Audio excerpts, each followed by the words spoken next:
kung sino yung mga gusto mong kasama. Dapat marunong ka nang mamili. Dapat marunong na tayong magsala.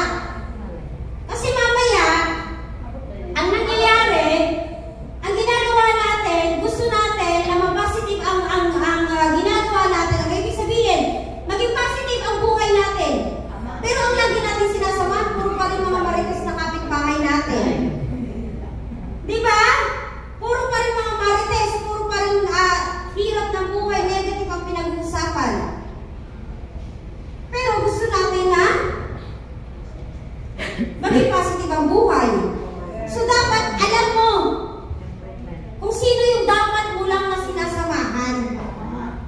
Alam mo na kung paano sumala.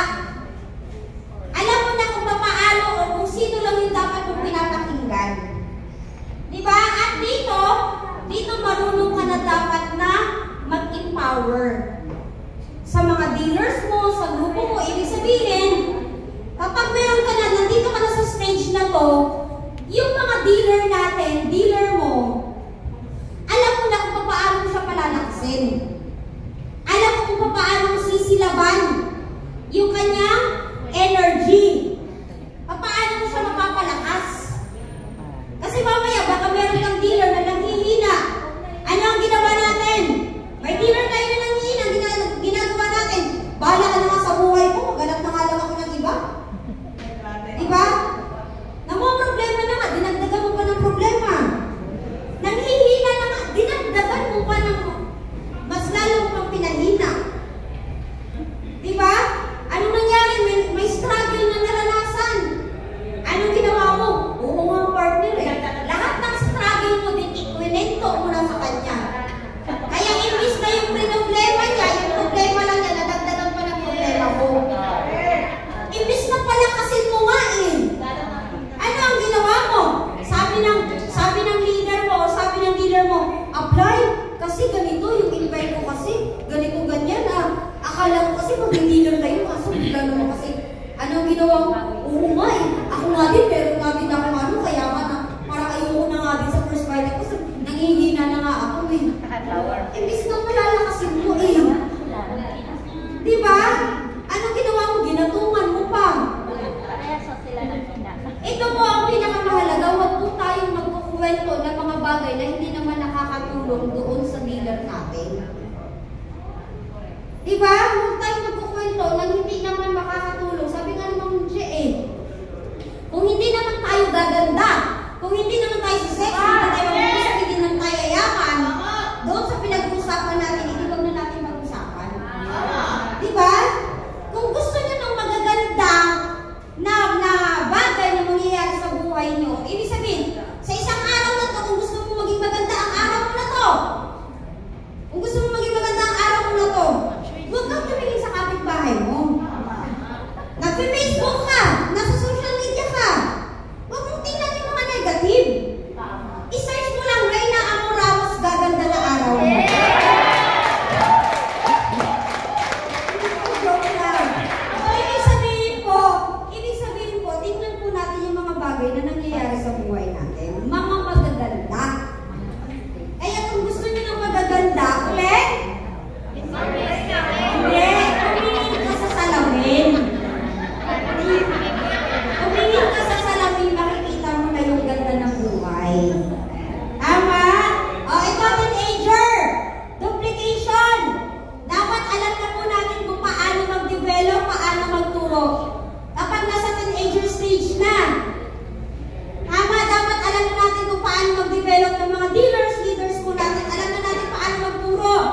Kasi mamaya, teenager stage na tayo, pero anong nangyayari? Apply pa rin. Diba? Parang yung may asawa at anak na, pero nanay pa rin. Diba? Dapat parang na tayo. Na-duplicate na tayo. Meron ng may alam ng alam natin. Nakapag-duplicate na po tayo. Okay? At syempre, ito na yung pinaka-adult stage. Ito po yung pinaka-hangganan natin sa stages ng dealers. Sa adult stage na tayo, ibig sabihin, kapag nasa adult stage ka na, ang ginagawa na lang natin dito, nagsusustain. Kagaya po ng ginagawa nila Pen Roger, nila Pen Avis, Minerva, tubig, nagsusustain. Para magtuloy-tuloy, sustain at the same time, para po mas mag-grow. Ganun po ang ginagawa. Pansinin niyo po, di ba? Sa family natin, yung mga magulang natin, sila yung nananatil, or sila yung nagiging dahilan kung bakit bonded pa rin ang family. Di ba kaya may reunion, mga ganon? Kasi nandyan yung magulang, sila yung nagsusustain. So bilang adult stage na dealer ng First Vital Class, tayo ganun din ang ginagawa natin. Hindi pwede na nandito na tayo sa adult stage, ay hayaan na natin ang grupo natin. Hindi pwedeng ganun. Kailangan tuloy-tuloy mag-sustain kasi kapag hindi natin isusustain yung mga dealers natin, yung grupo natin, mawawala din. Kaya ganun ang ginagawa ng champion, nila Ma'am Nancy, Ma'am Fernie, ganun po ang ginagawa. So darating tayo dito, huwag tayong pumayag na nasa infant stage lang tayo habang buhay. Diba huwag tayong pumayag na nasa newborn lang tayo habang buhay. Dapat nandito tayo. Makapag-create tayo ng legacy or makapag-build po tayo ng legacy. Tama po. So ano po ang ginagawa? Ito po yung mga trainings na kailangan po natin matutunan.